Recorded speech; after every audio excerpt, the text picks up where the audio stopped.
So, good day, everyone. We're here for another episode of the DVD show.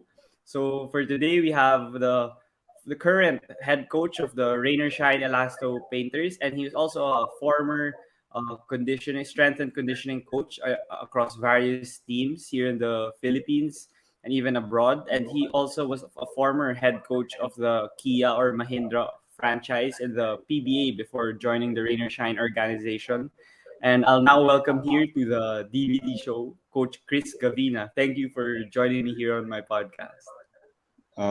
Thank you, Diego, for allowing me to be part of your this DVD show. I've seen some of your other guests. You had some of my players on here, and Yeah. they've had some interesting insights that they've shared with you. So I'm looking forward to sharing whatever I can with you as well as your all your viewers. Yeah, thank you for accepting the invitation, Coach. And yes, I'm excited to learn more about your story, especially others may not be familiar also because you've just joined the coaching scene here in the Philippines recently over the last several years. So yeah, they'll be able to learn more about you here in this episode. So to start things off, like while we're recording this, like it's the day before the PBA draft. So I wanted to ask like how has it been for you the past few days or the past week in terms of trying to have a plan in term for the draft and with the players that you the players or the kind of players that you want to add on your team. It's been pretty busy with myself, my staff, and we've had several meetings with our top brass of Rain or Shine. We had actually our annual meeting with Boss Raymond, you, Boss Terry K, Boss Edison, attorney, wanted to go on Boss Redmond yesterday at the office.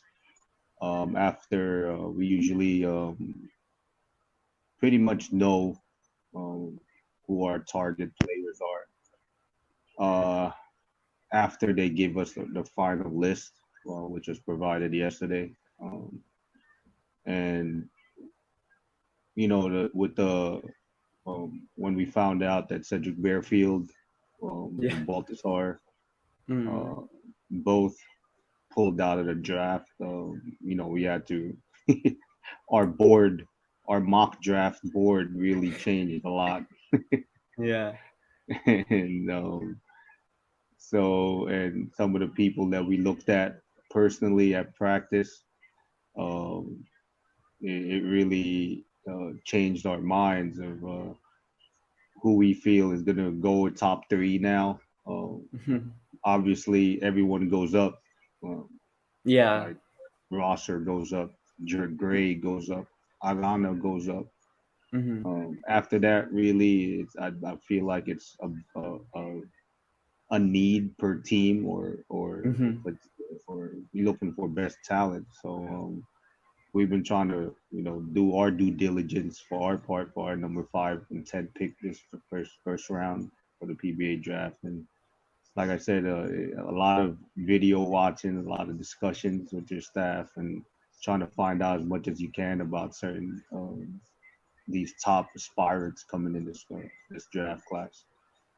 Yeah, that's an exciting class. But then, yeah, for me, it's also disappointing or saddening that we didn't have Baltazar and Bearfield. But then it's Baltazar, I think he's gonna play abroad, and Bearfield did some technicalities with his papers, which is unfortunate. Like I've been watching the PBA for so long, and there's a good amount of players that encounter those issues, and last minute they're not allowed to join the draft, and they all had that objective already months before. So it's kind of tough for them and even the teams like you guys because last minute it's like what 2 days 3 days before the draft and you already had that mindset going into the combine. So I want to ask about the combine. I know it was only a few days and you had it's like they did like a few drills and there was a few 5-on-5 games. So how was it like for you and maybe your staff? Who were you guys there? What impressed you the most about the players that you were able to see?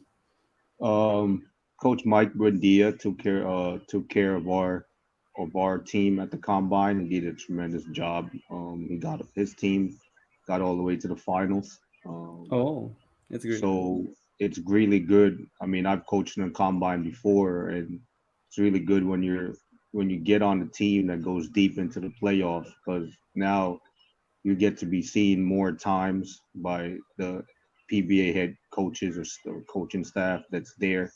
Everybody's really intent on trying to evaluate each and every talent that's there. You never know who might have a great showing at the combine. I can honestly say I've seen several players have great combines, and it moves them up the draft list. Like for example, there was one year I was coaching Jory Napoles, Yeah, and I know him. Yeah. nobody expected him to go to the first round. And Mm-hmm. he was part of my team, and we wind up going, I think, to the semifinals that Mm-hmm. year. And he had a tremendous combine, and he was able to really showcase himself. And another player was Joseph Ariobu a couple of years Oh ago. yeah. Mm-hmm.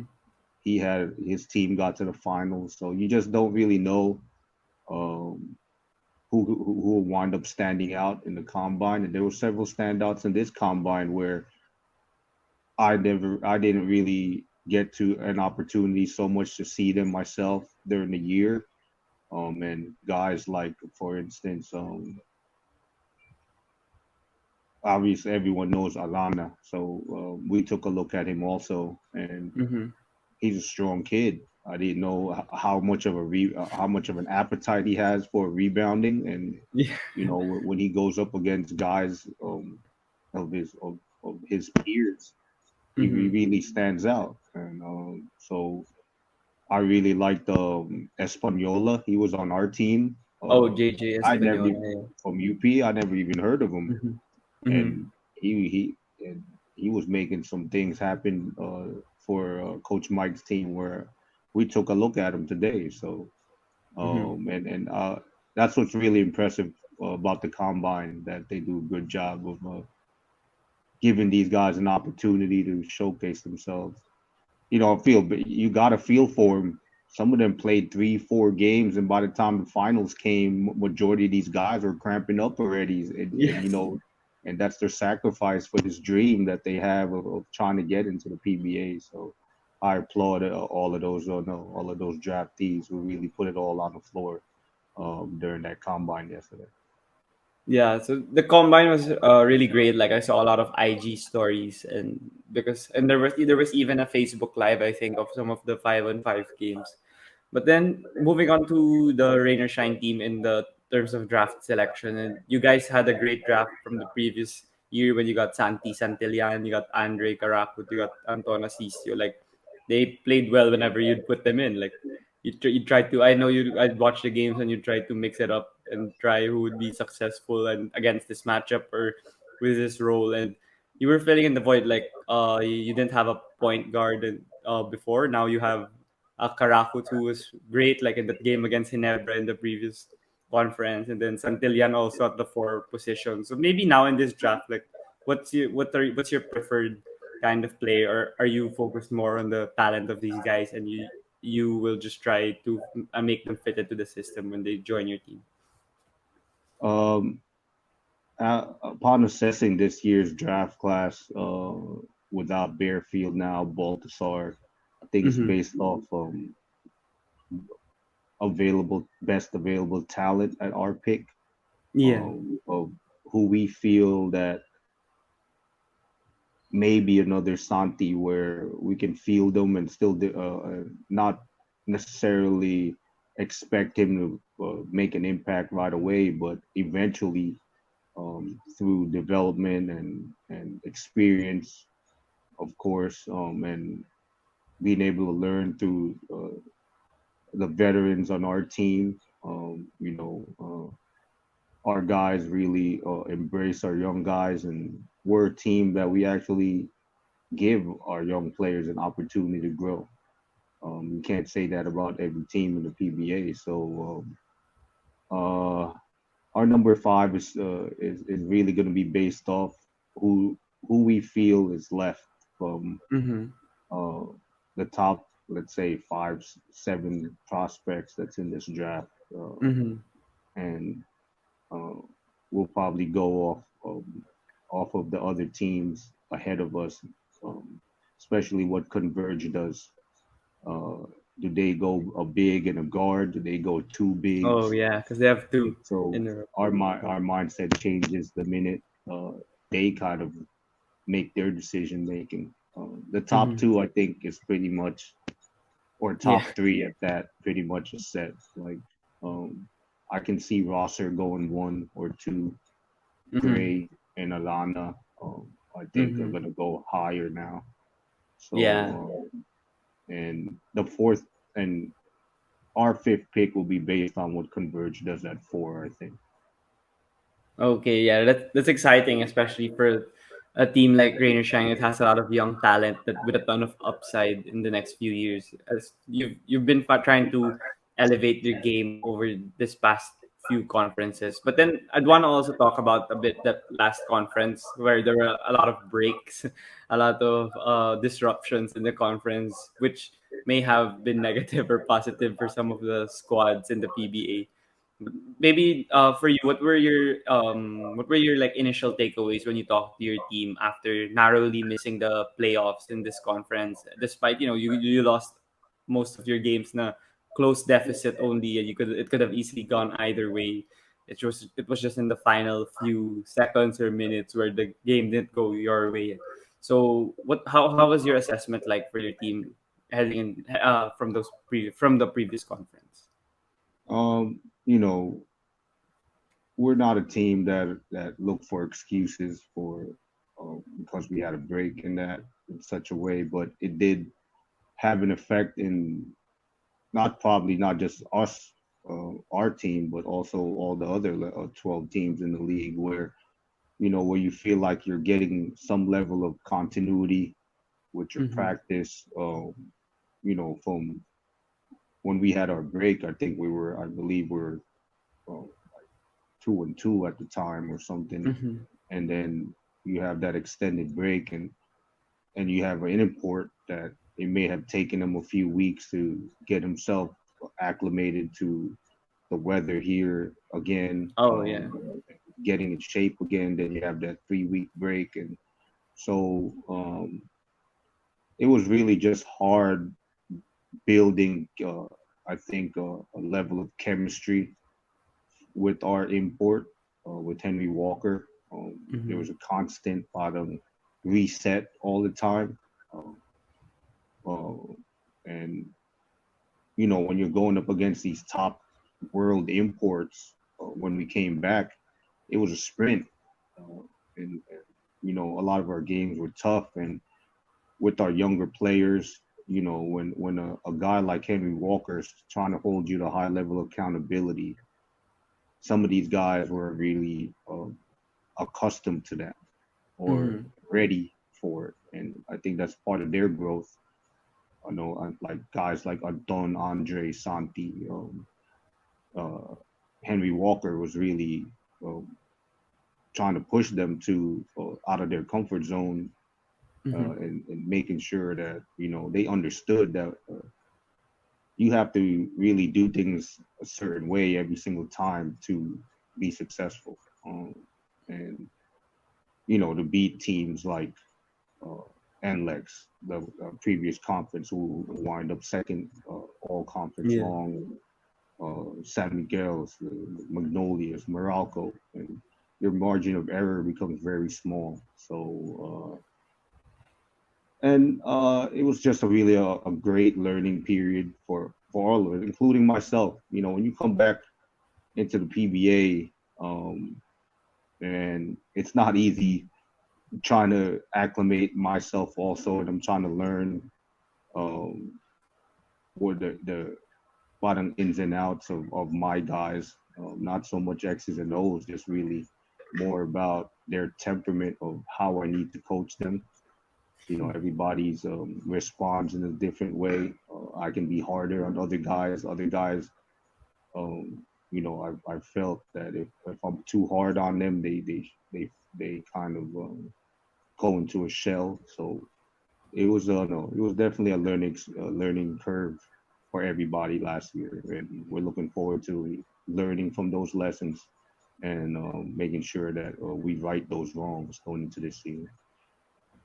Yeah, it's exciting for Rain or Shine. Like all the guys like Rain and Batak and JD Mokon, like they're your main guys now. Even if you still have veterans like Gabe and Bo on the squad, like these players have been playing well. But for you, who are some what are some of the things that you could really build on? Like you said, it's a great learning experience, despite the unfortunate result. But yeah, what were some of the specific things that you really liked about your team?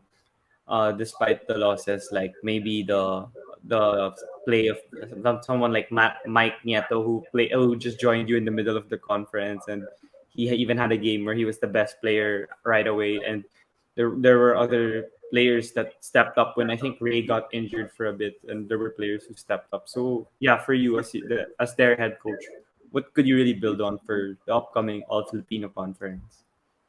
I think for us, it's really all about playing with a great level of grit and Mhm. resiliency.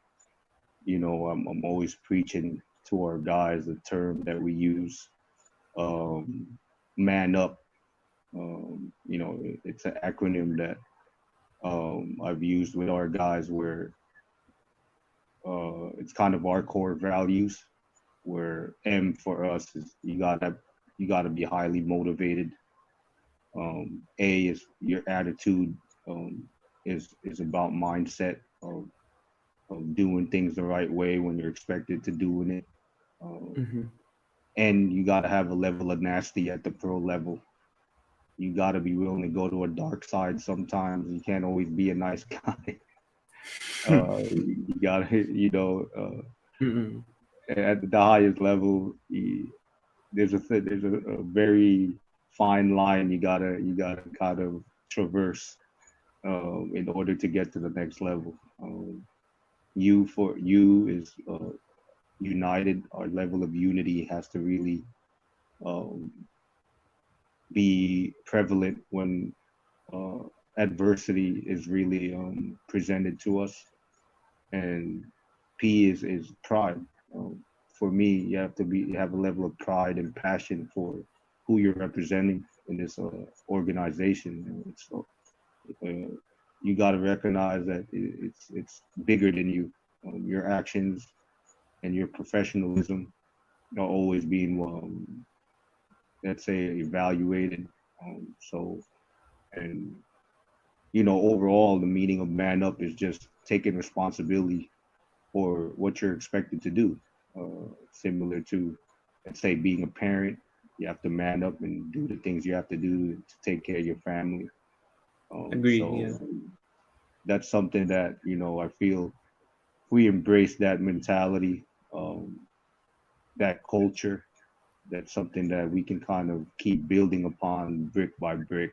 Um, we call we have a term called chopping wood, where we just chop wood every single day at practice and get ready for that cold winter, and so that we're prepared when to make sure that our house is taken well taken care of when it's cold outside and the environment is harsh.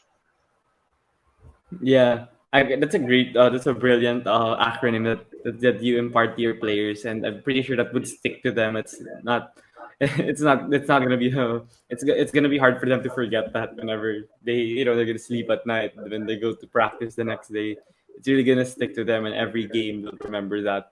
But then I'm also curious about your team. Like when I watched them play, like you have Rain and Batak, who's actually pretty clutch. Like he's made a ton of clutch baskets in his young career, but then some of these last few games, you guys had like subpar execution compared to your opponent in the clutch time. So do you think with a young squad, it's really it's not far fetched that young squads experience those kinds of losses. But then for you, is there any other way for them to actually become better at it rather than or is it just gaining experience or exposure because through the repetitions here at the pro level?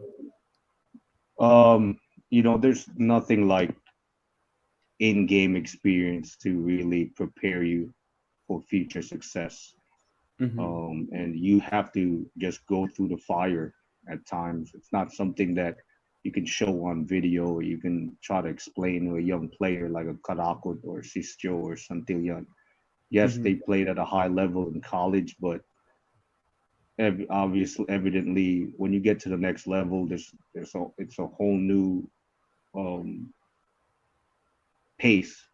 Um, there's a whole new level of force that you need to play with, a whole Mm-hmm. level of focus you have to have. Guys are bigger than you. They're just as fast as you. Mm-hmm. They're either as skilled or even more skilled than you. And I think some of our young guys, they go through that stage of, oh wow, I'm playing against my idol right now, and those type of moments of truth, of being at the pro level. And so um, and in you can't simulate those type of crunch moments at practice, with you can't simulate thousands of fans, you know at an arena, and knowing you're on national television, and you just try to make sure your guys are ready mentally for those type of things.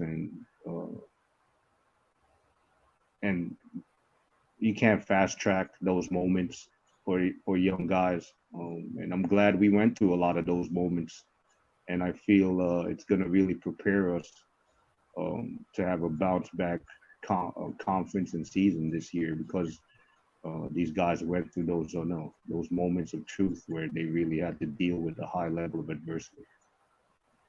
Yeah, I believe that you're one of the best people for the job for these kinds of players who will go through these hardships, but then hopefully it will reap its rewards in the future. I mean, you're gonna have them as your players for what, the next 3, 5, 7 years. So you'll be able to develop them and get ready for even more pressure packed situations in the next few years. But then being a young coach now, and being in the PBA level only for PBA, being in a PBA for, I don't know, like 5 or 6 years, like, do you think it's also an advantage for you that you could relate more to the players since you're a young coach, and the system or the way you impart to them is more relatable to them? Like, do you think that's a huge edge that you have in terms of having a team like this, like Rain or Shine, composed of young individuals? Um, I think it has its advantages and disadvantages. Being a young coach, you have to really proclaim your sense of authority over the team. Mm-hmm. Because I'm not that much older than some of our vets. Yeah. Um, I'm like, I'd say 2 to 3 years older than James Yap, like Mm-hmm. a few years older than Gabe. Gabe, I believe, is 37, so I'm 6 years older than him. Mm-hmm. And so we kind of grew up in similar era.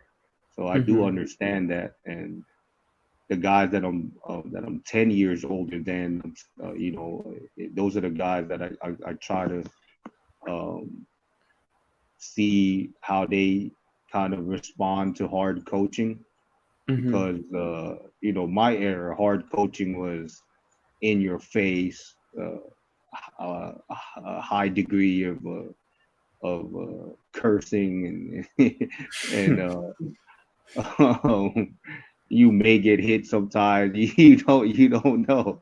Mm-hmm. That's the kind of coaches that I went to. Mm-hmm. Um, and I think I just kind of try to find a bridge, and bridge that gap between those younger guys and our vets, making sure that I pay the respect that's deserved to the guys that's been here. Some of these players are like Gabe and Bo and James. They've been in the league longer than I've been coaching in the PBA. So, Mm-hmm. and I give those guys a high level of uh, respect and what they've accomplished for themselves. But at the same time, I talk to them constantly on a one-on-one basis, and making sure that we're on the same page in what we're trying to build. Uh, I can't have one guy trying to set our culture uh, based off what he wants or what he wants to do. And I think guys like Bo and Gabe have made it really um, a lot easier for me. in that regard and establishing the type of environment of growth that I want to um, nurture here with everybody. And then with our young guys, you got to really teach them um, how to be a professional at this early stage of their careers. Just simple of being on time, making sure you're Mm-hmm. prepared, and little things like that go a long way. And for me, having relationships with guys off on and off the court, I try to learn as much as I can about these guys. What their basic day looks like, or what their family um, uh, setup is. And it allows me to be more, I don't know, let's say, I'm able to coach them at a higher level because they know that it's coming from I don't, uh,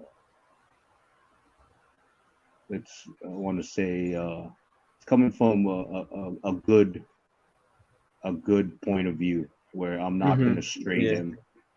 I'm not going to be like, uh, I'm telling you to do this just to make you feel inferior to me. I've never been that Mm-hmm. type of person. And I'm the type of person, I have a servant leadership kind of mentality where whatever I can do to make you better as a person and as a player and get you to a higher level, that's where my reward comes.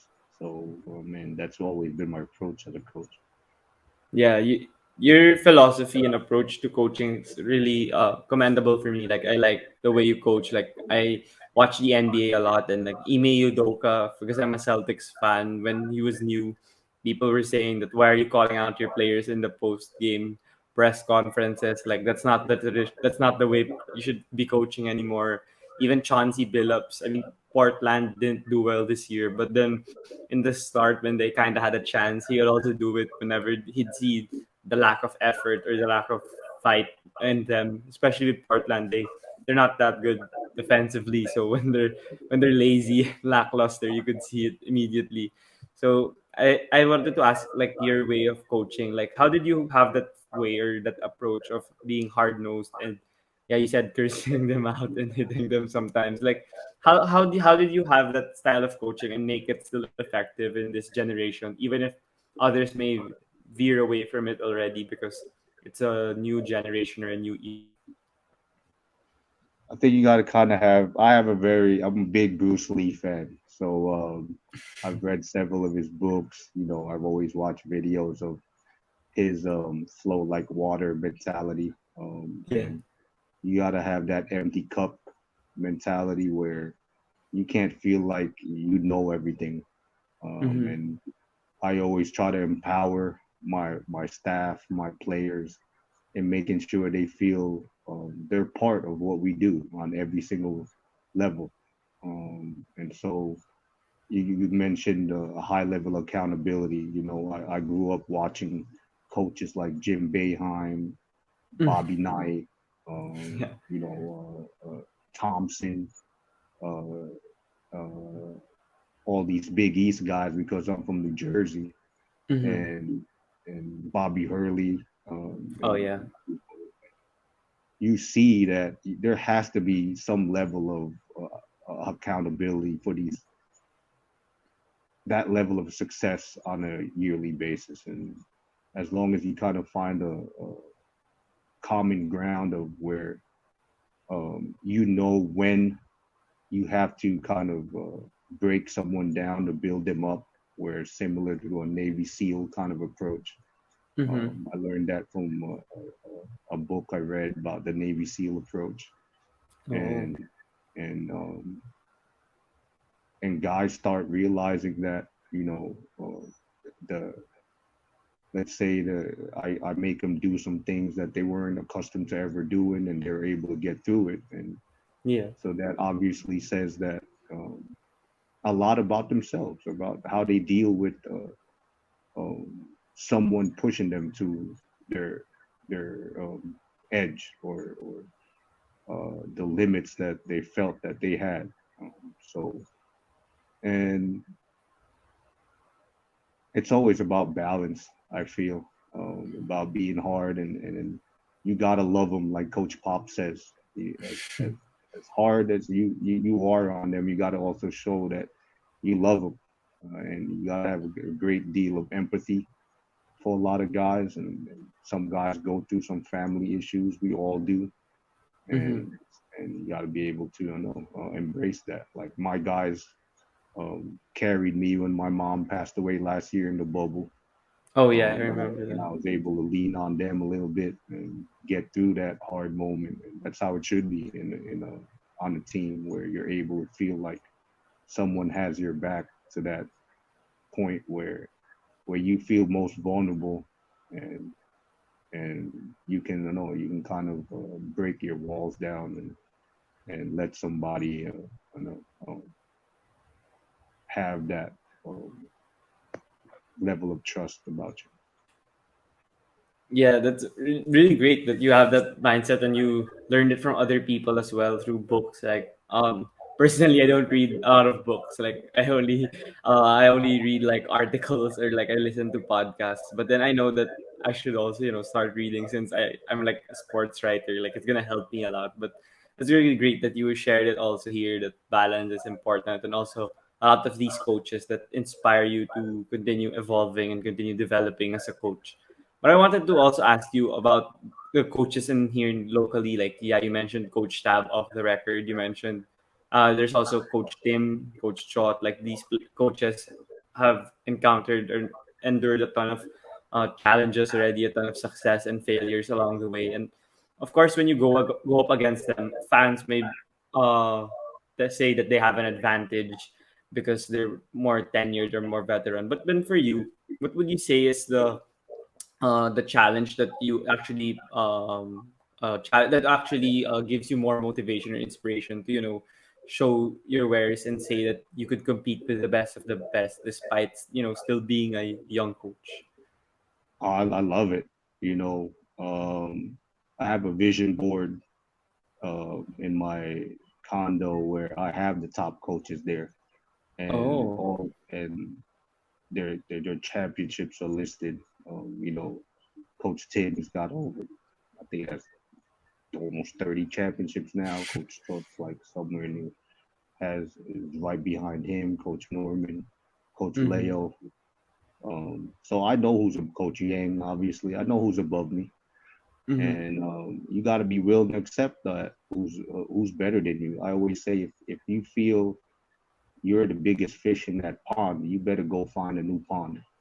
That's Mm-hmm. my mentality. So and what's bigger than PBA? And I love those challenges. I've always loved being able to be in a position where once I'm given an opportunity to showcase what I'm capable of doing, it's all on my own mindset of um, how do I handle this level of let's say pressure. Uh, do I fold or do I step up to the challenge of saying I can be just as good. Obviously, you have to have a level of silent confidence about yourself Mm-hmm. in order to make it this high up in the pro level. There will be times where you doubt yourself, especially when at times of adversity and when you're losing.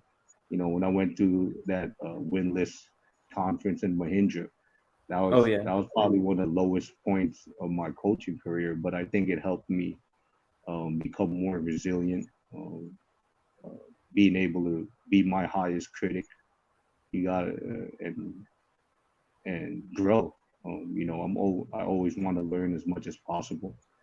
Believe me, when the finals come around, no one probably knows I'm in the arena, but I'm somewhere in there. I'm Yeah. watching. Mm-hmm. I'm trying to pick up as many things I can from Tim Cone, from a Coach Leo. When I commentated recently of Game 4 of the Morocco and Inebra Finals. game, you get to learn their player substitutions, after timeout sets that they like to run, Yeah. or how they make certain in-game adjustments, and these guys are masters at it. Um, and what's great about basketball is it's not static. Mm-hmm. You learn, you will, if you have the mindset where you're gonna learn something, you just gotta Mm-hmm. find what you need to learn, and it's there. Yes. And it's hard to approach another PBA coach and be like, "Oh, Coach Tim, what was your adjustment here with the still running your triangle now a hybrid with the Korean motion offense?" But what's great about Coach Tim is we saw each other at the NBA Summer League Oh um, yeah, yeah. He a goes couple there. years back when I was still the head coach of Mahindra. Oh, And okay. just imagine, this guy has the most championships in PBA history. Yes. Yet he was he was right there at the summer league watching for 2 to 3 hours straight games. And I'm just amazed at him. And any question any of the scouts that was around him that they were asking, he was more than open of sharing it. Of course, I'm there, I'm listening. He might not know that I was listening, but I was listening.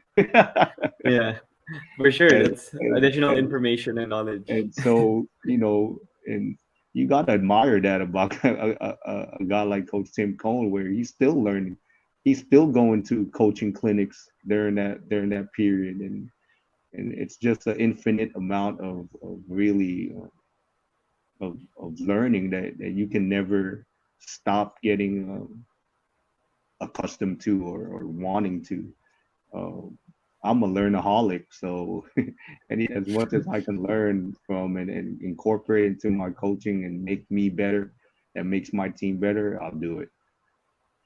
Yeah, that's a great mindset to have, like always being open to learn anything. Like you don't need to like use it all the time throughout your life, but then if you learn it, you'll know that you can discern and say that nah, this thing's not for me, or this won't be utilized well for in my style of approaching life. But at least you're learning these things. And with you, like when I watch Rain or Shine games, like when they had Coach Yang and Coach Kaloy, like they'd also have a they don't have a set starting lineup, and you try out various lineups. Depends on the matchup, or depends on the team you're going against, or also depends who's hot, like who's making all their baskets. So did you really have that mindset since before when you were starting to coach, or even when you were playing before? Like, did you always have that mindset of giving everyone the opportunity, having utilizing a deep bench, and trying out all these players, even if some people may think that they're third stringers only, but you give them the chance to actually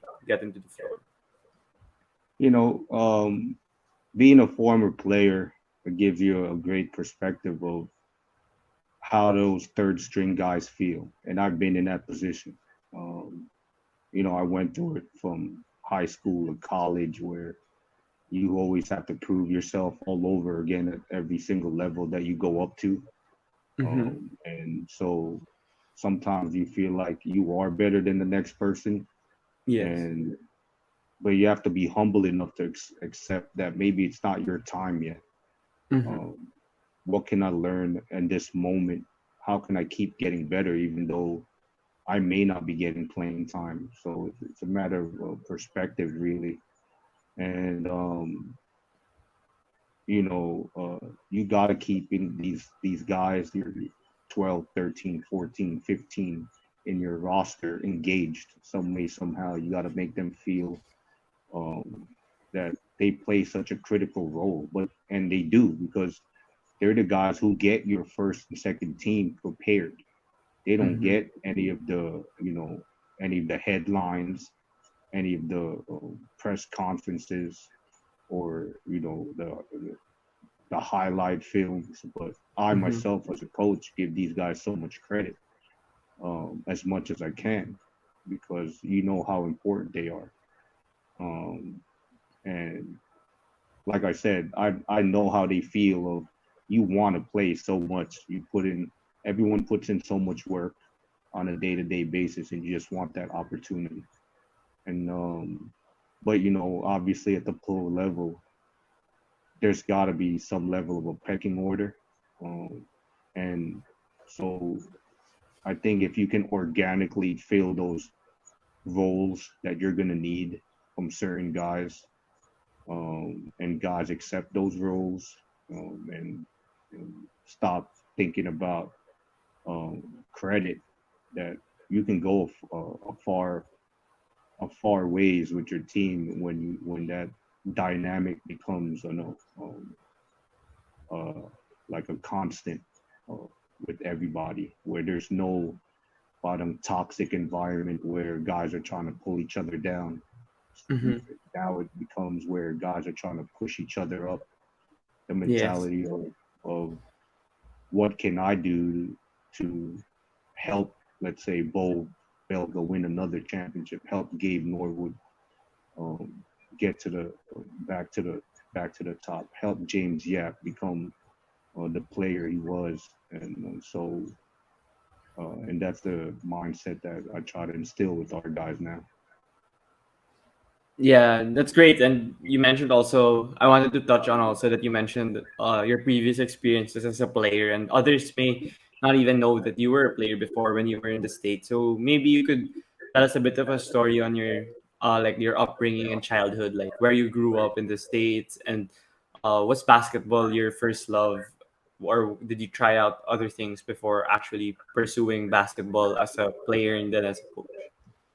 Yeah, it's a funny story I'm gonna share. I Sure. was born here, Oh, and my okay. family migrated to New Jersey when I was 3 years old. So, and growing up in Jersey City, New Jersey, being an Asian kid, and you're trying to play basketball with several, let's say, different races, and they're not accustomed to seeing Asians at the park or at a Oh, yeah. recreation hall, and you may be never picked.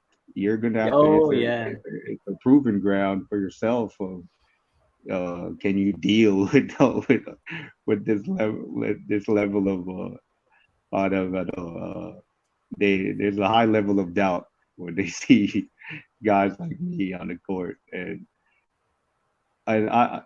growing up, there's always been proving grounds on everything I've really gone through. I tried to play baseball when I was, I think, I want to say 9, 10 years old. That didn't work out too well. Uh, Oh. I gave up. I think I gave up a grand slam one time in a game. I went home crying, and I told my dad, "I'm never." I threw away my glove. I was like, "I'm never playing baseball."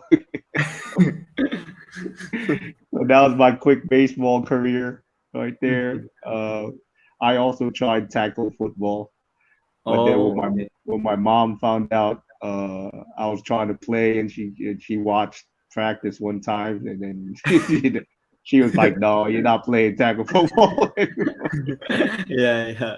I and, understand. and so and really those were two of the sports that I actually tried, Mm-hmm. and didn't really gain that love. My dad was such a fervent fan of PBA basketball. Oh, okay. We had calendars of San Miguel all over our house.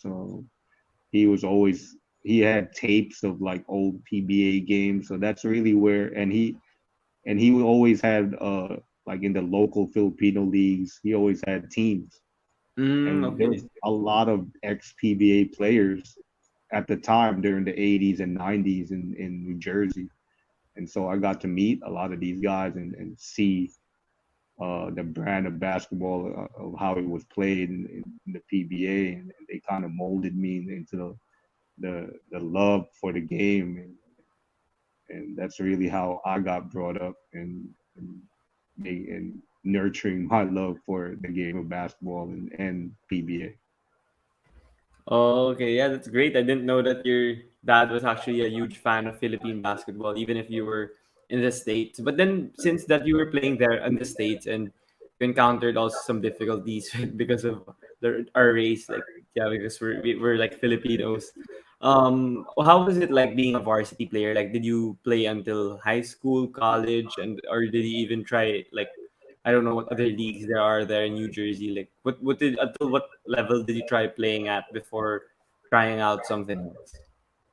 I'll be honest with you. If it wasn't for basketball, I would have been able to attend college. Oh.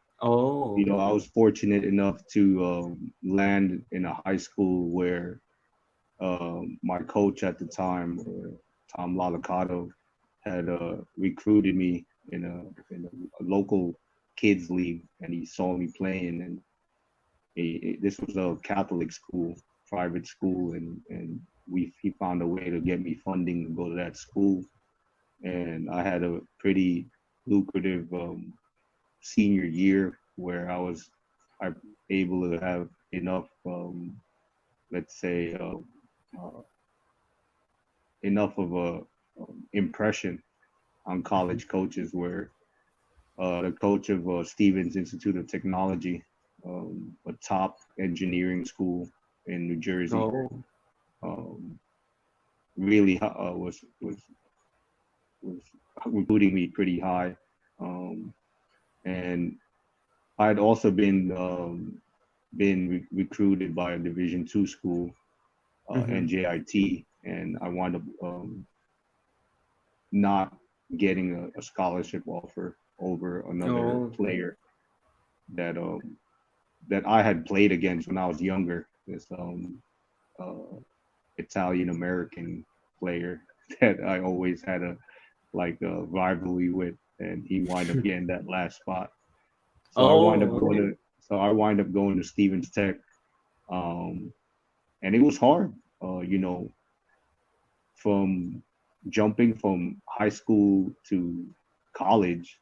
In high school, I was able to get away with my weaknesses, but at the next level, obviously, everyone's faster, everyone's Mm-hmm. bigger, everyone's stronger, and you really have to adapt quickly.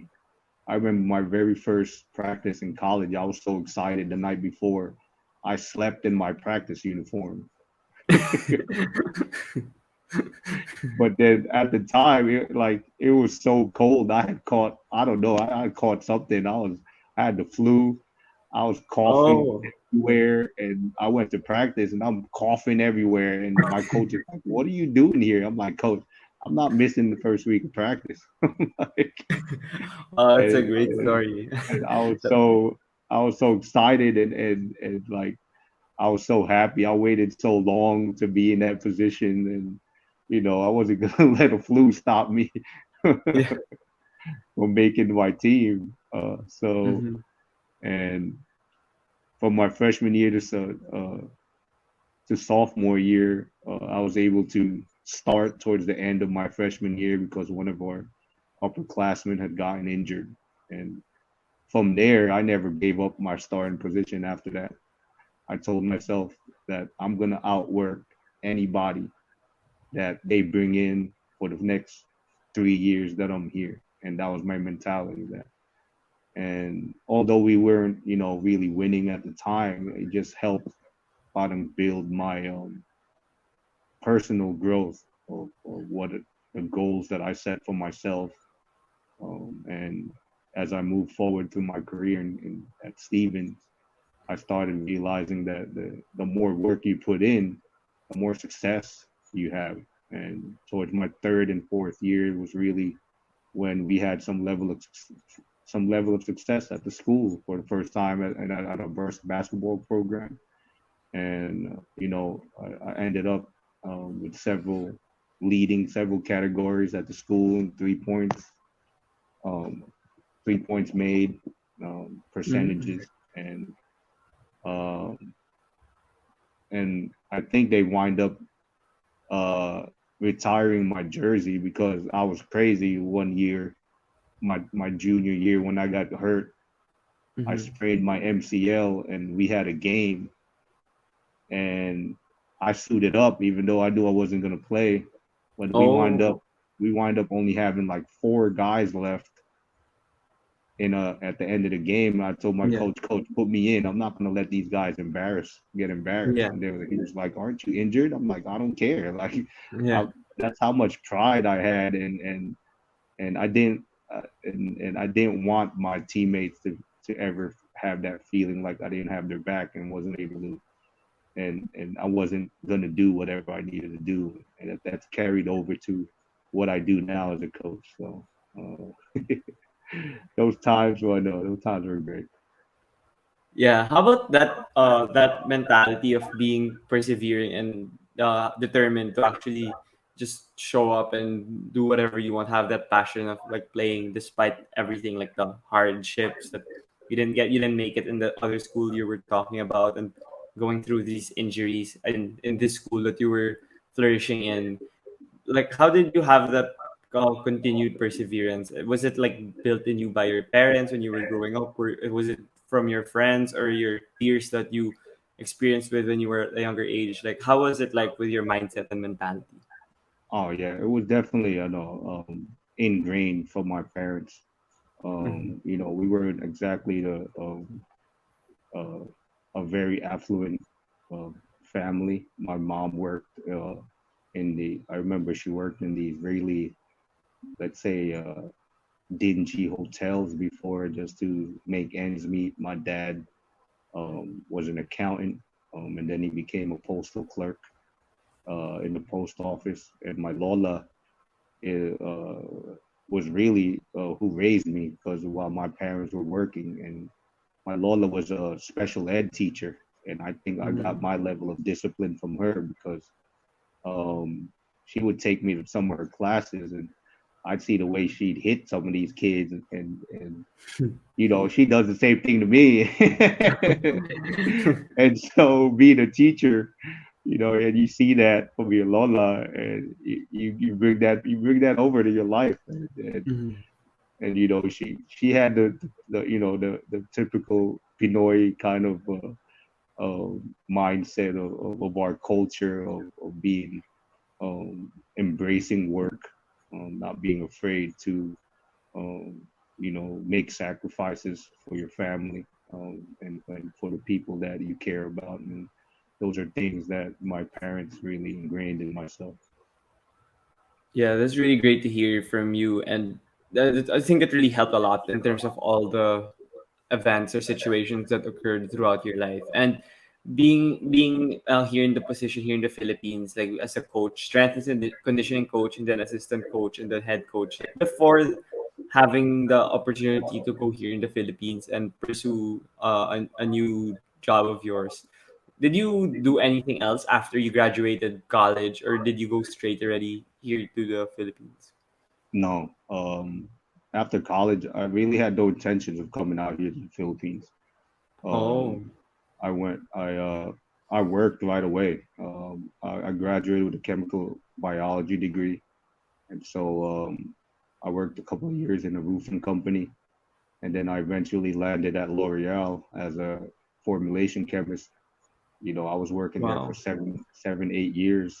I was Mm-hmm. making hair color, hair Mm-hmm. gel, and so my path to the PBA was not a straight line, Oh, okay. let's say, and it took a great deal of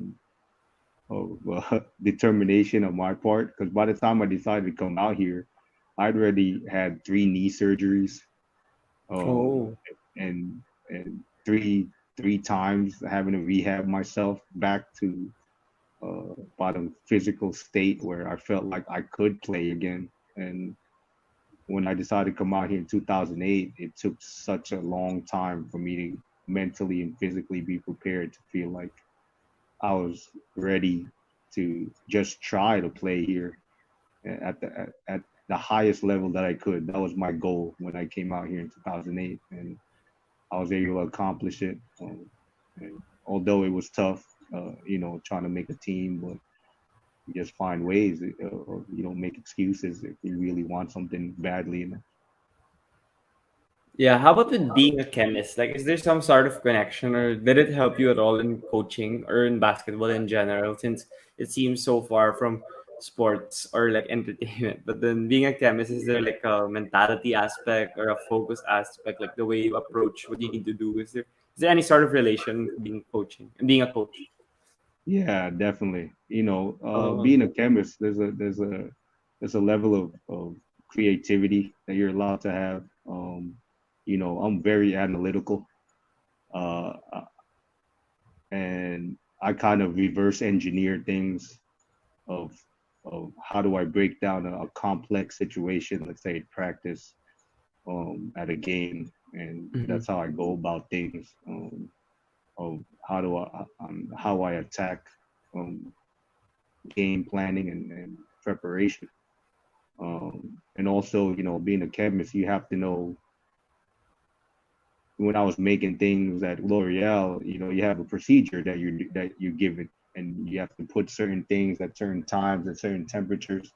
And so it's similar to a coach where you have to know, who do you want to sub in the situation, Mm-hmm. when do you do these kind of adjustments, or when do you call these kind of plays, and really correlated, into my coaching career. So I'd have to say that that's the connection that there is between chemistry and coaching. Wow, yeah. I kind of figured that there would be some sort of connection, but even with your answer, like I have no clue on how chemists make it work. So I'm proud that you were able to share it. But then when you moved here to the Philippines in 2008, like what was your intention? Were you planning to play in the PBA? And I don't know what happened. Like what was your first job that you actually had when you actually got here? Be honest with you, I got the itch when I had been working 7, 8 years, and when you just have that love for the game, and Yeah. I didn't want to go past 30 and say that I didn't try for my dream of at least trying to play in the Philippines. Um, Mm-hmm. at the time, I was already established. I was making good money at Mm-hmm. L'Oreal. You think about the career, um, security that I had at the time, and I gave all that up. My mom was ready to kill me at the time when she found out that I decided to leave everything behind. But my dad was all for it. So and Oh, okay. you need somebody to really push you towards that dream, Yeah. and be that anchor for you. That was my dad, and so when I got out here, I was living on my own. I was renting a gym out at Pioneer Street that was close to my Mm. condo, and I was renting it out for 2 hours at a time and just really getting work in all by myself. And for a whole year when I was here, I was just going to tryouts, as many tryouts as I could. Mhm.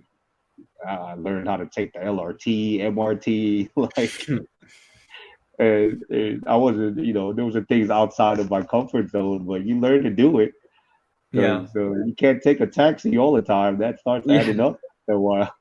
So, Yeah.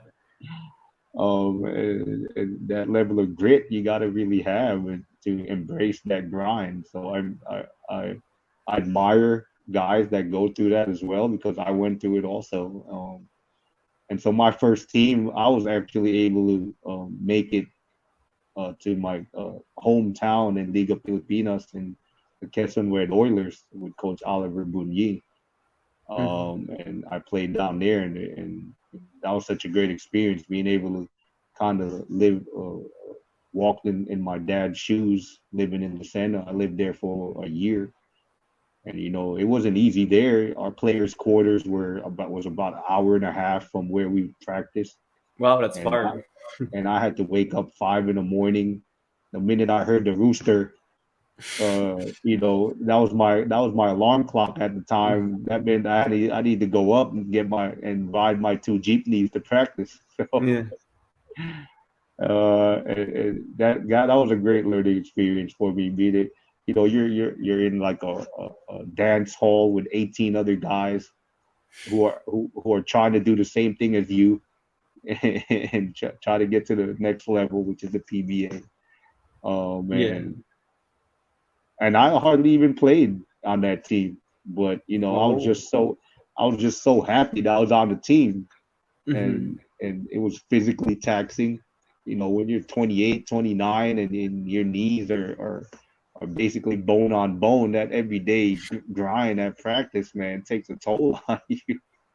You're Yeah. going up against these younger guys, and you know, I never told how these guys how old I was, and you know, and these guys thinking I'm just as young as them.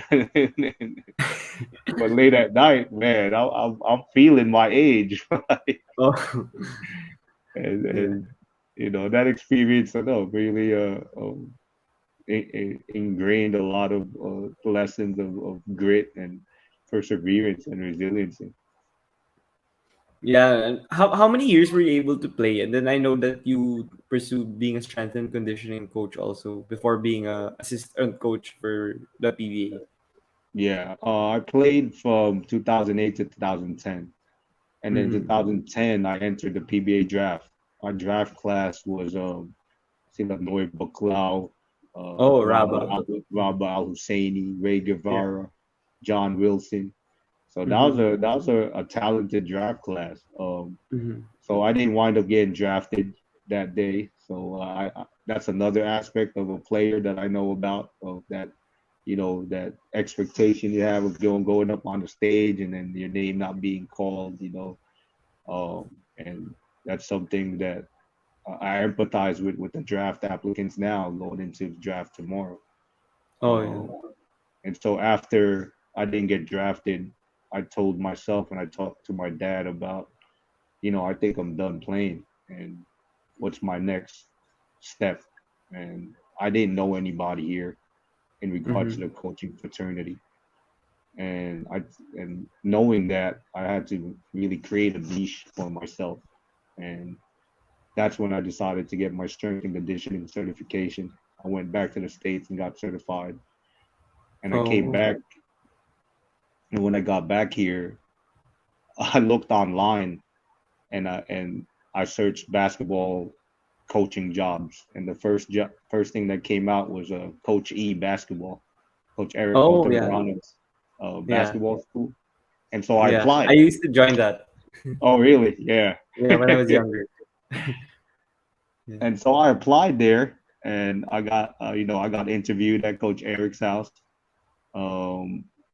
I met Tita Marisa there, Yeah. and that was, I hired me, and my first player they appointed me to was, he was 5 years old, Champ Ariola, and that Mm-hmm. chance meeting is what really triggered my PBA coaching career, because Champ's dad is Boss Eric Ariola, Yeah.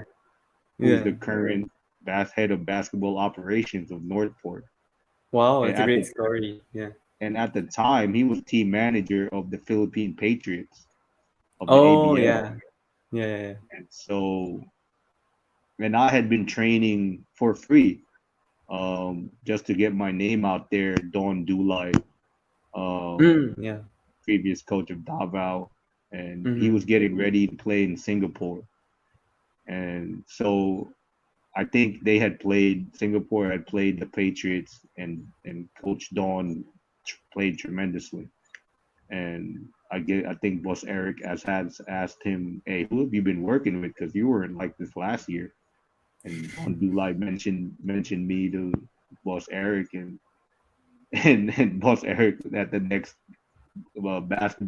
Coach E basketball clinic, and asked and came up to me like, "Hey, you're your skills and strength and conditioning coach," and I was like, "Yeah," because and you know, it just goes to show you, like, you never know who's watching you or what Mm-hmm. chance opportunity you're gonna have, um, to showcase yourself, and are you gonna be ready when that moment comes? And those were one of those moments where Boss Eric asked me, "Hey, we're looking for a strength and conditioning coach for the Patriots, and I want you to do it."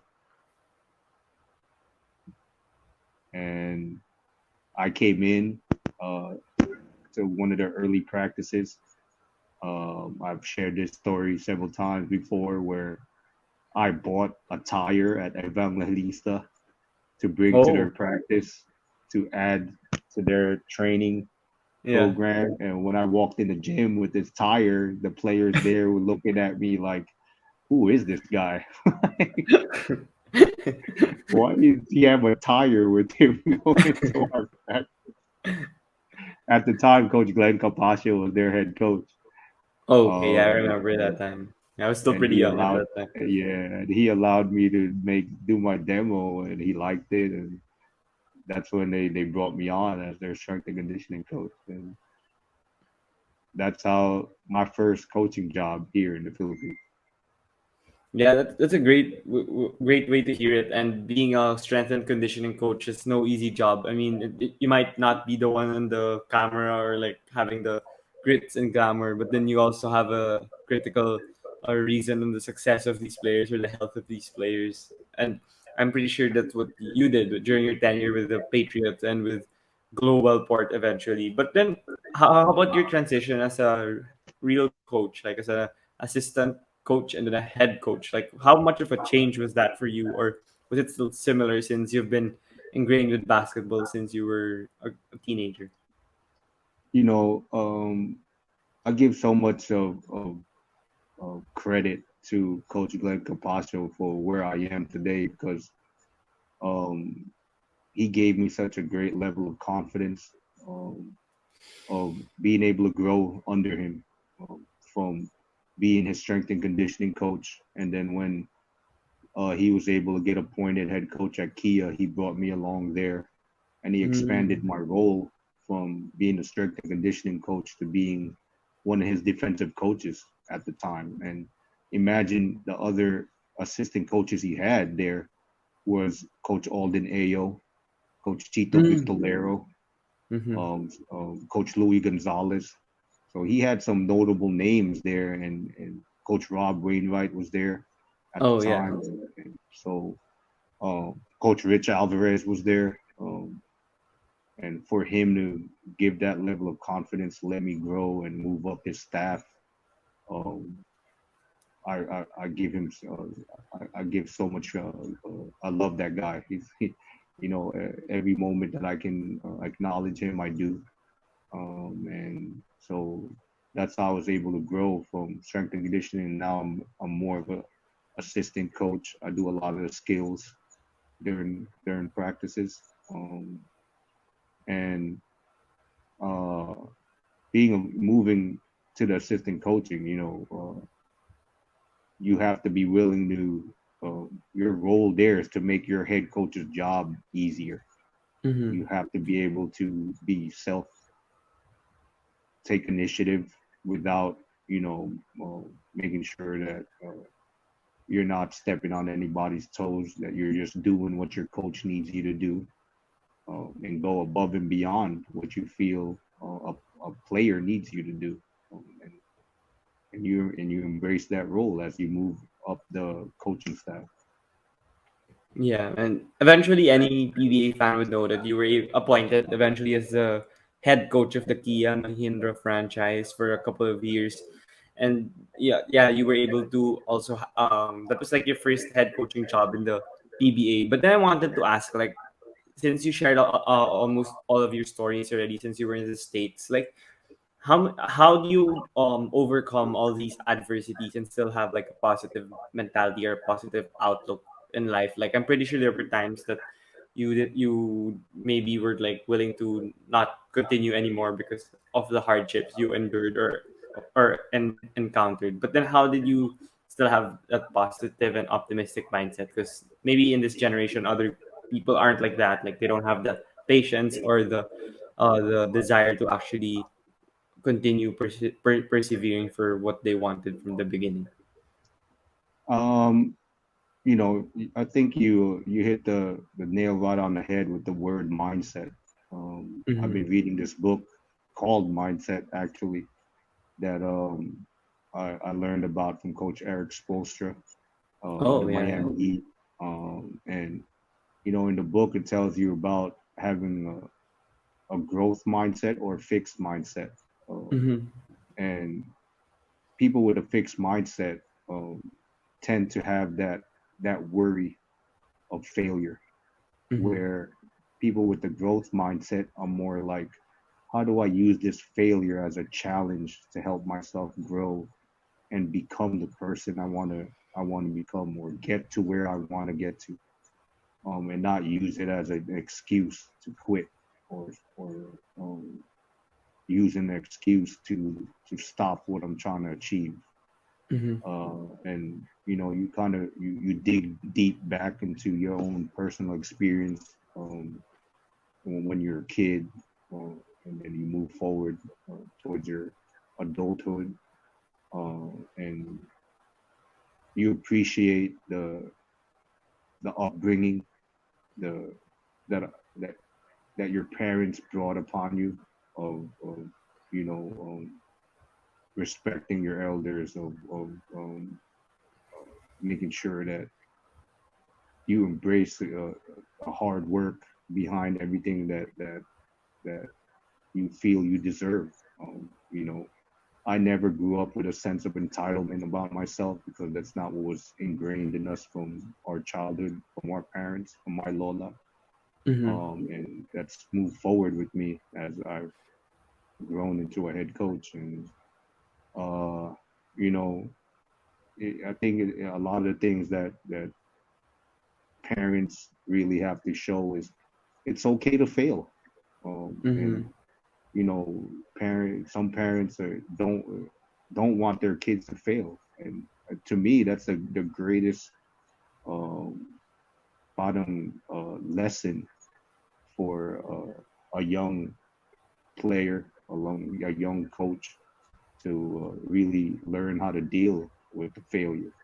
And there's a quote that the head coach of Tony Bennett, I believe his name, for University of Virginia, said that adversity is a gift, and it's up to you of how do you deal with that gift of adversity in your life.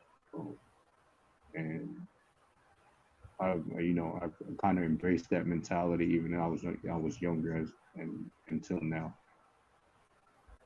Yeah, I really agree with the points you shared there. And really now in this world, that's really important and being having that mindset and that mentality. But then I wanted to touch on something also that here in the pandemic, I'm pretty sure everyone could relate that all the routines or the habits they've been used to were all disrupted. And being agile or like being adaptable to the given situation is like necessary and vital because there are some things in the world like you can't really control, and you need to like be you need to be you need to react to certain situations that may even be unexpected. So how could you like share to the audience based on your experiences and what you've read and learned from others, like how important or crucial is it to be agile? Like now in the pandemic, biglang there are other things that you needed to do that you didn't expect to do. Like my podcast, actually, like I never expected to have a podcast, but then since everyone, all the media people that I idolize had one, I tried it as well. So yeah, based from your experiences, how would you share it to the audience or the viewers?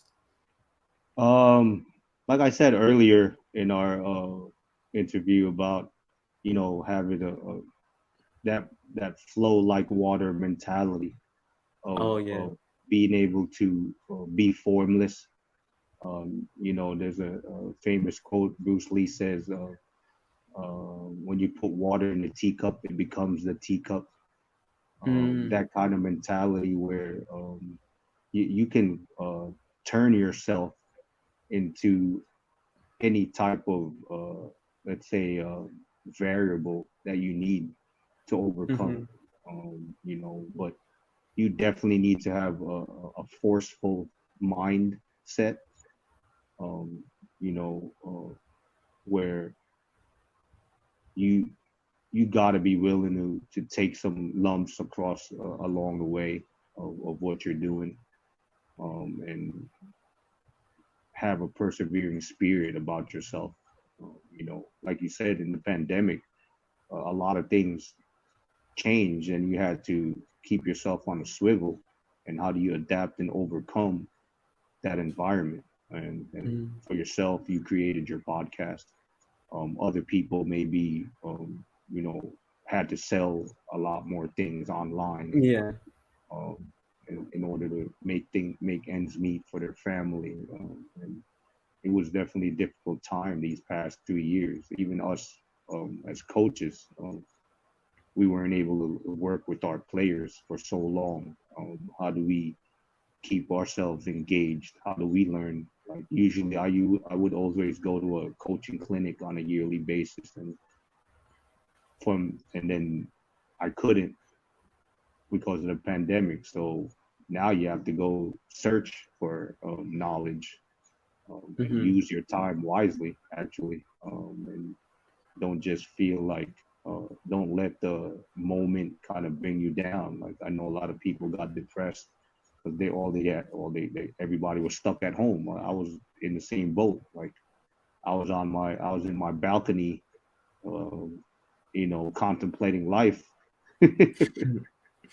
a lot of times, and those moments of isolation is actually good. You get to reflect on your life right now, and uh, see how you can make yourself better. I know I did a lot of reflection in regards to that for myself. Obviously, at that time, I was still an assistant coach, so I Mm-hmm. was trying to, I always reached out to Coach Kaloy Garcia. Yeah. What do you need from me? How can I be better? In that regards of embracing the time that I had, and take initiative. I've always felt like always take that mindset of if you're paid for 8 hours, work like you're giving back 10 hours. And Mm. that mindset always carries over in everything you do in life. Yeah, that's something that anyone could apply, like not only in sports, but I think they could also apply it with their other ventures or the other passions that other people have.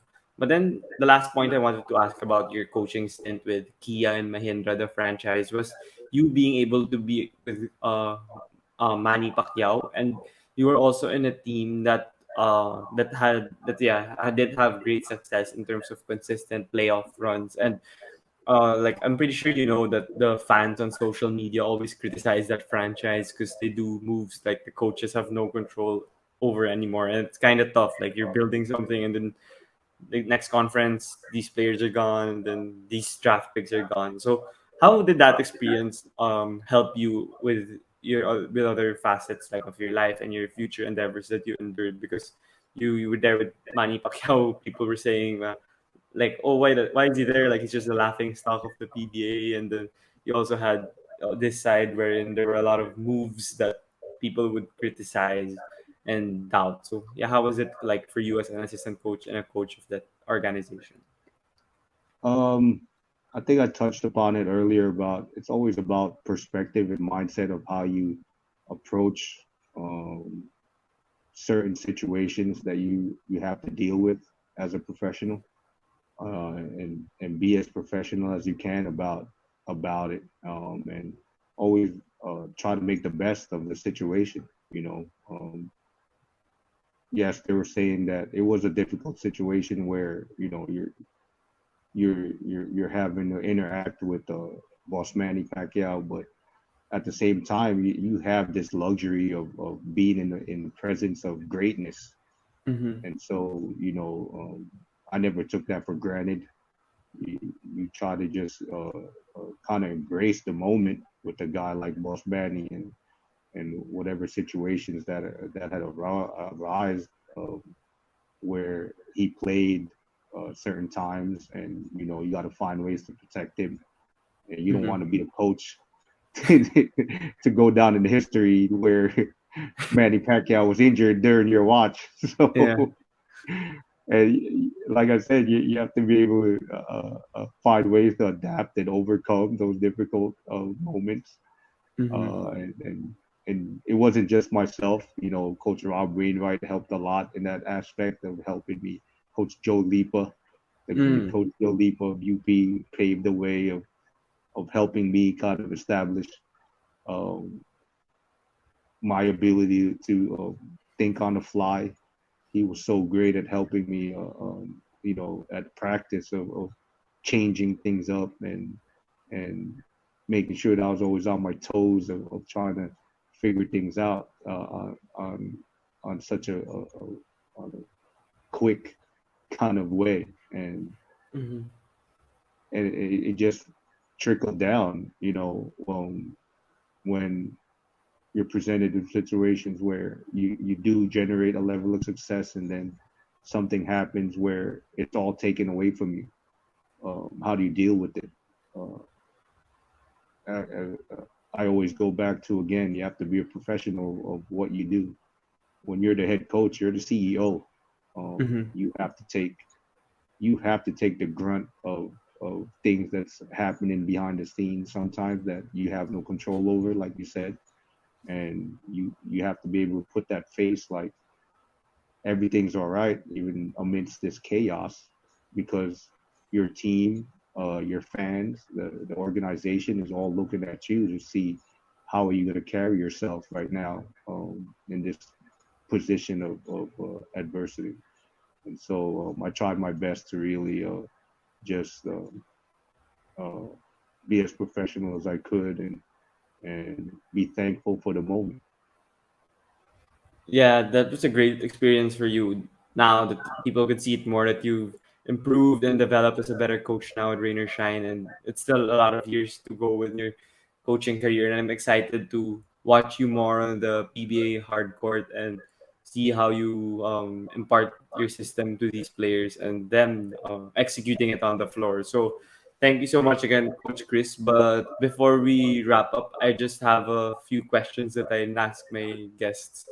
I always ask my guests. So one of it is for sure that you'd know in the NBA bubble when it was 2020 that the players were and the coaches were very vocal in terms of social and political issues, and certain people are not in favor of that. Like there were even people who'd say shut up and dribble, or like you shouldn't like politics and sport shouldn't be mixed together. Like if you're an athlete, you just stick to that, and you're not as vocal. And here in the Philippines, I'm pretty sure you've heard that we're uh like meek, we're mild mannered, we're shy. Like we don't really show like our political views or our social issue thoughts, even but then now in the since the elections just wrapped up, like it's been more rampant now with with the whole with the whole thing about the issue with the elections. Like people have their own issues with it.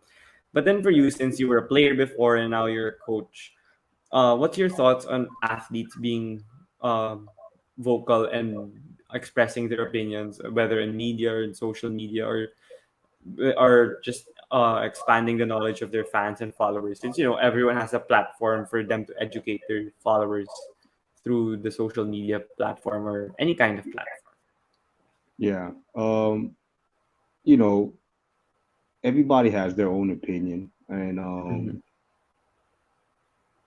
you have to have a level of open-mindedness.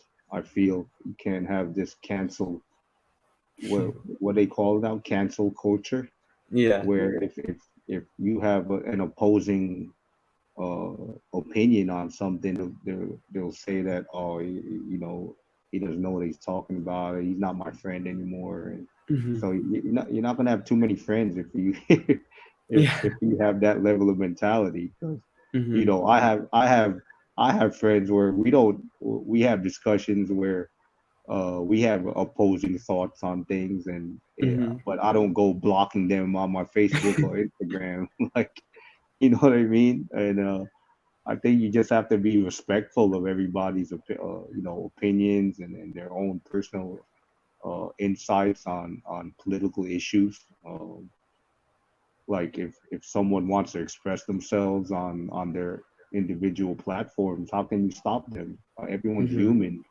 Uh, of course, you do have to think of the professional um, aspect of things and know how to um, kind of express yourselves in a way where it's not extremely vulgar or demeaning towards whatever you're trying to defend your own insights against someone else's.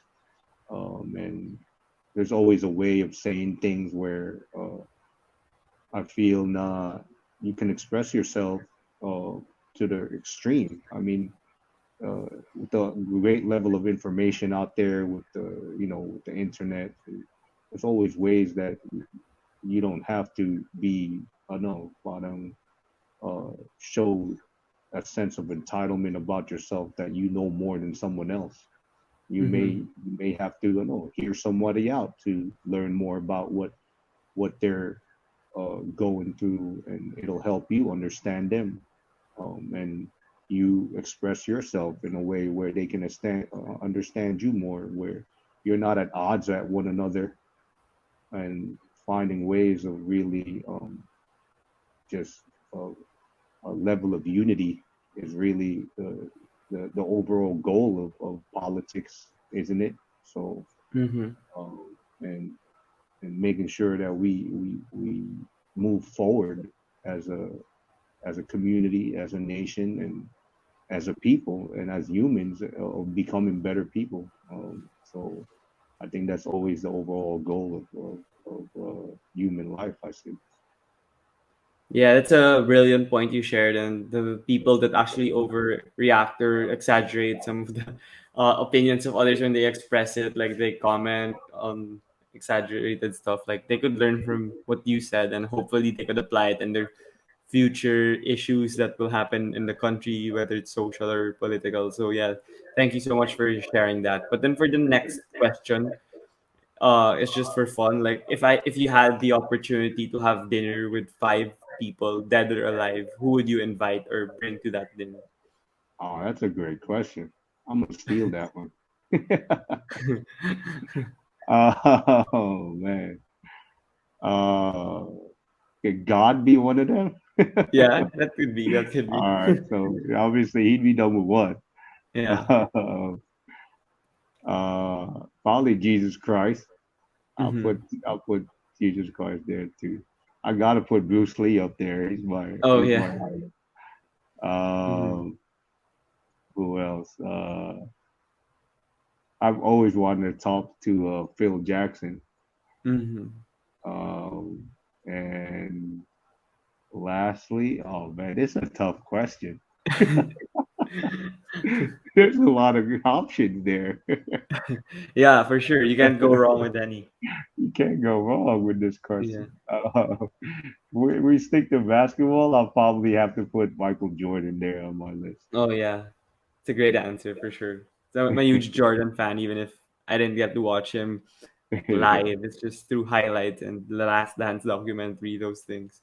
But it's still I'm still a huge Michael Jordan fan. And so for the final question, I just wanted to ask, like, that I reach out with coaches, media personalities, or athletes through social media. Like I don't really have any connections yet since I just right now for the LaSalle and I started this like last around 1.5 years ago. Like who would you suggest that I could guest here on the podcast would have a great story to tell? Like it doesn't need to be limited to basketball, but yeah, you could suggest basketball since that's the sport that I love the most. But yeah, who would you suggest? There are some names that I may have and that I could interview here on the podcast. Oh, Coach Glenn Capaccio is one, obviously. Hmm. Coach Joe Lipa, Oh yeah. I think has such a great story. Coach Eric Altamirano, Oh yeah, I uh, haven't interviewed him. Yeah. um, we've already been able to. James Yap Oh has yeah, yeah, a yeah. tremendous storyline. Bo Mm-hmm. Belga, uh, Mm-hmm. these guys that I've kind of interacted with. Who else that I can suggest? Uh, Mark Yee is Yeah, uh, he's he, a he's the former PBA player. Yeah. yeah, he helped me along the way of my coaching, helping Okay. me learn. I don't know if you can get him, but Boss Manny Pacquiao. Oh yeah, yeah, yeah. if Yeah, you're able to get him, he'd be great to be able to get into his mind of how he approaches his everyday life. yeah. Sir Kinito Henson also suggested that before. I was like, oh, that's a pretty insurmountable task, but why not? If you had the chance, right? That he has a Yeah, lot of why not? stories to tell. Yeah, why not if you have the chance? Yeah. So yeah, thank Oh, you so much actually, again. lastly, I Also, think go. no, President Duterte. Why not? Yeah, yeah, that's gonna be tough for sure. Yeah, So, yeah. So but yeah, thank you so much again, Coach Chris, for joining me here on my podcast. And your stories are a really inspiring one for anyone. Like it's not limited to the sports fans or the PBA fans, but then it's a story of yeah perseverance and determination. So I hope everyone learns from that. And do you have any final message before you go? again, thank you for Diego for having me on your DVD show on this Mm-hmm. amazing platform that you're providing a lot of people insights into unique individuals of Mm-hmm. their successes and upbringing and adversity. Um, my final message is I wish you the best of luck as you move forward. Keep trying to provide such great um, content for your viewers Mm-hmm. every single episode that you have. And I encourage everybody to stay tuned for every single episode that you have because you have such insightful questions and really wanting to learn from every single personality that you bring on your show. Yeah, thank you so much again, Coach, and also thank you also for tuning in to the previous episodes as I've guested also some of your players and also learned their stories and they've talked about you. Like when I had Gabe Norwood, that was like the right after you got hired, I think. So we already discussed it. So yeah, it's great that we were able to have you now. Before when I had all your players, they talk about you, and now you're here already in the podcast. So thank you so much. And before you go, is it okay if we take a picture? Sure.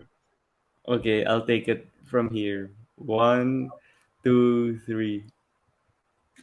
Okay, thank you so much again, Coach, and stay safe and good luck with the draft in the upcoming conference. Thanks, Diego. Same to you. Okay. Take it easy.